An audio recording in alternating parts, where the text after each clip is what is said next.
Hello and welcome to this edition of Market Guru. I'm Vivek Law. Joining me today on the show is Ritu Arora, who's the CIO at Canara HSBC Oriental Bank of Commerce Life Insurance. But first, a quick check on all the market action.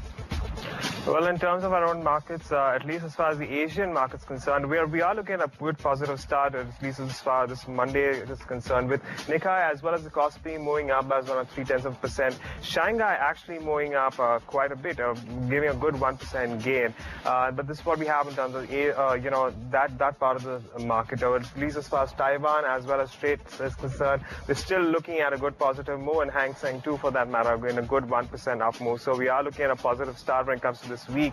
In terms of the dollar-yen movement, we are looking at a slight up movement of around 0.4%, currently standing at 96.58. The dollar index also trending marginally in the green by around 0.1%, currently standing at around 81.22. In terms of commodities, marginal weakness coming in crude. In fact, Brent crude taking a hit of around 0.3%. NYMEX crude, nothing at all, absolutely flat as far as this morning goes, with COMEX gold up as much as 1%. So we do see further strength coming in as far as gold is concerned, and markets will keep a keen eye on that. And as far as our own markets go, we are looking at at least a positive start as far as the SGX Nifty is concerned, given we are looking at a 0.5% up move for now. But this, of course, will change even in the next couple of hours, as we go into next day of trade. But that's what we have so far. Till then, it's back to you. On Market Guru today, Ritu Arora. Thanks very much, Ritu, for joining us. Let me go back to our last conversation. And at that time, you said that the one big thing you were looking for, or perhaps the most important thing you were looking for, was a turnaround of the investment cycle. This was back in February we talked. We did. Has anything changed? It's worsened, actually. We're talking of 7.8 lakh crores of stalled projects. The investment pipeline is dry. The confidence still remains shaken, more so if anything. So no, things haven't changed, but they worsened, in fact, just they worsened. Of course, there are a few positives like NIB that has been formed, and there's hope that will see some clearances coming through. But for me, it still remains the key thing for capex to revive, investment cycle to revive. And if it did, actually, especially even in the small sectors like exports, if we had some SEZs and some selective support for manufacturing to come back, capex to come back, you could actually take advantage of the depreciation of rupee. So let's talk about the rupee. That's one thing which has really worsened, hasn't it, since we last spoke? How worried are you about it? I'm worried more about the volatility than the depreciation itself. It's a well-acknowledged fact that rupee was overvalued, and hence depreciating in a systematic manner would have been good. The spikes that we are seeing and the impact of the actions that RBI is taking is far damaging. Of course. Explain that a bit, because do you think somewhere that in trying to save the rupee, greater damage ended up being done to the system? It's an impossible trinity that we talk of, growth being one side, inflation and exchange, and obviously focus shifts. And as the governor rightly said, that other than exchange, the environment seems to be right for a rate cut. In fact, if you look back in 98 also, when a similar situation because of Asian crisis emerged, there was a spiked rise in interest rate, after which there were subsequent and pretty prompt rate cuts, which lasted for 3 years. So I believe the overall environment remains conducive for rate cut. And this spike is obviously warranted. You do not want the rupee to slide because then the panic sets in. So I don't think it was wrong.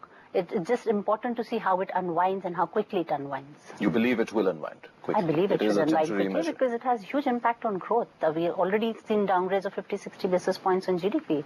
So this is not something that can sustain now very long, this kind of liquidity crunch. What about corporate India and its earnings? We've pretty much seen this quarter going by. Are you in the camp which believes the worst is over? I would believe we'll continue to see pressure in this financial year because we've been talking of it from economics point of view. It's now that we started witnessing it in terms of consumption. So now even not only discretionary, even staples are getting impacted. Revenue growth is nil, profitability is suffering. So I would think that next couple of quarters are tough as well before it gets better. So are you penciling in a single-digit kind of a growth figure on the Sensex earnings for very much so. I mean, we were talking of 10% when we started the year. I wouldn't be surprised if that's 5%. 5%? 5%. Because it's not something that changes over a quarter, right? We are here because we've suffered last 2 years. And for it to correct would take a couple of quarters as well. So, yeah. What about the other big issue in terms of foreign inflows? We've seen outflows, in fact, in the last 2 months, more so from the debt side. Is this whole belief that which at the beginning of the year most people felt, that we'll again get $20-25 odd billion this year as well, like last year, is that now over, that belief? I believe so. I don't think there's an anticipation that we're going to see big FII inflows. Outflows is something one would look at. I don't see the tapering happening in a knee-jerk or in a hurry. And we haven't seen so much. Of course, debt did see, but equity's seen about $2 billion going out, not so significant. Of course, we are highly sensitive to it. More than 40% of our free float is now owned by FIIs. More than 20% of the market is owned by FIIs. So we'll be highly sensitive, and we'll need to watch how the tapering happens, and for that we'll need to watch the US data. Flows could continue from Japan. The other economies, Japan is on a liquidity upsurge, and Abenomics seems to be playing very well. And it's a sizable liquidity that they're generating. So while I wouldn't see it from Europe, I would like to see some flows from Japan. And if Japan can counterbalance what goes out from US, I think we should be okay. So how are you looking at the markets then at this point of time? For I've me, heard only a lot of worsening situation since the last time we spoke on multiple parameters. How is the market looking then to you? Vivek, for me, the view on market hasn't changed. I had spoken to you about range-bound market when we met last time as well, and that's what we've witnessed over the last 7 months now. We started at 5,900, saw a high of 6,200, a low of 5,400, and we are at about 5,500. So it's really been a point-to-point, very volatile, stock-specific, sector-specific. But as a market, it has just been range-bound, and I expect it to play out that way over the next few months as well. We will see sharp movements in stocks and sectors, but not so much in direction of market. And why I don't see a big downside is because we've already seen a time correction. We've not seen the market perform over the last 5 years. And our relative valuations at 15, 14 and a half, 15 times, even with the other emerging market peers, is reasonable. So the support on the downside comes from valuation. And at the same time, there's gravity of economics which keeps pulling us down.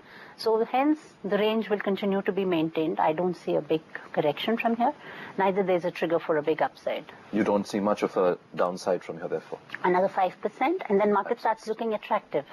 And so then you don't see a big sell-off. I don't anticipate. Of course, there could be triggers like an FI outflow, and then that's not, then that's, you're not talking rationally then. So the macros you're saying have pretty much bottomed out? Yes, with the fundamentals, I think it's pretty much there for another 5%, at max 10%, but I don't see like it falling through the bottom from here. So what would be the positive triggers that you would look out for? For the better part of this year, there was this whole anticipation that RBI would start cutting rates, and the cycle had started of easing, which again is in pause mode, as you said. Yes.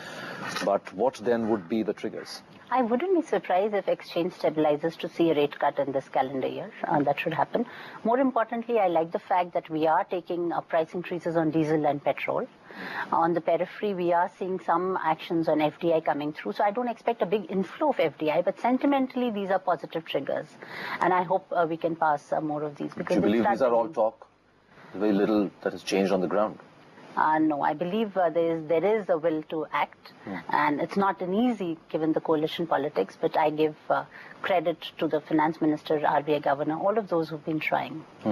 Are you seeing any pickup from domestic investors? No, in fact, on the street, I hear they've been seeing outflows from mutual fund of late. So I don't see a big... Insurance as well? Insurance as well, because it's a part of the financial services product gamut. Fortunately for us, we are a pure bancassurance player, and we work with only the 3 partner banks, and that has been our strength. We have high persistency, so we are growing in force book. But in general, the industry has been under pressure. Which parts of the market, therefore, are you looking at?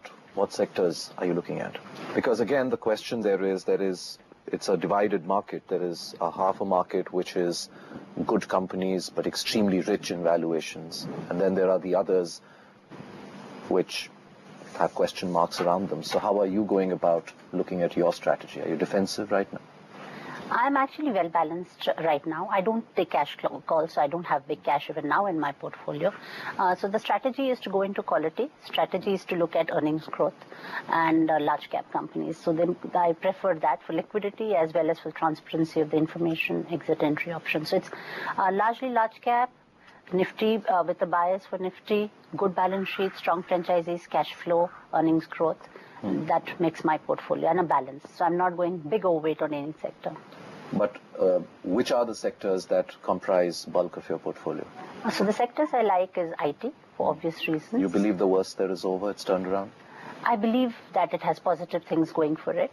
Many of the volume, for example, we've seen them stabilizing, and there's a positive uptick in that. The sector is valued at 15 times forward, which is again a positive. It's a reasonable valuation. Though we don't see a big hiring happening, we see better utilization happening. Immigration bill could be overhang on the sector. But all in all, with depreciation being such a big beneficiary for the sector, it is well poised. And in US, we obviously are seeing growth, demand, industrial production, everything coming back, which will obviously augur well for IT sector. So IT is well poised at this point in time. Pharma is another sector which I like for the earnings growth. They've still demonstrated 18-20% of revenue as well as earnings growth. They have an export focus, should benefit from depreciation. And with a little export support that could come in, that could really be the next large export sector for India. So I like pharma. There are stocks in oil and gas which start becoming attractive, who are now enjoying higher GRMs, benefiting from rupee again. Media on the periphery, telecom seems to be getting back as well with some price increases, better RPMs. So that's another sector that looks good. You're not looking at infrastructure and the cyclicals right now? Yes, they're very inexpensive and attractive valuations. But like we discussed, we don't see a turn in the economic cycle yet. And so there's time to get into those stocks. I believe they will continue to face some pressure over the next couple of quarters. So while they're attractive, they might get more attractive over the next few months. What about the whole banking and finance space? Banking and finance is the other side of the coin of the economy. And we believe there's stress in the economy, and banks will obviously be the reflection of that stress. We're already seeing NPAs, we're seeing margin pressures, but that's a large sector, 1/3 of the market, so you can't ignore. So they're you believe that the worst there is not over yet? Oh, definitely not. So unless the economy turns, you would continue to see the stress, and I'd worry if the stress would now pass on to private sector banks, which have otherwise been relatively buffered. And is that a real worry? It is a real worry. It is a real worry. But relatively, they're better poised. It's a market of where you choose relatively better poised, and private sectors are better poised to handle even the worries that will come about. So I prefer that space. It's been a pleasure talking to you. Thank you very much, Ritu. Thank you. Lovely speaking with you.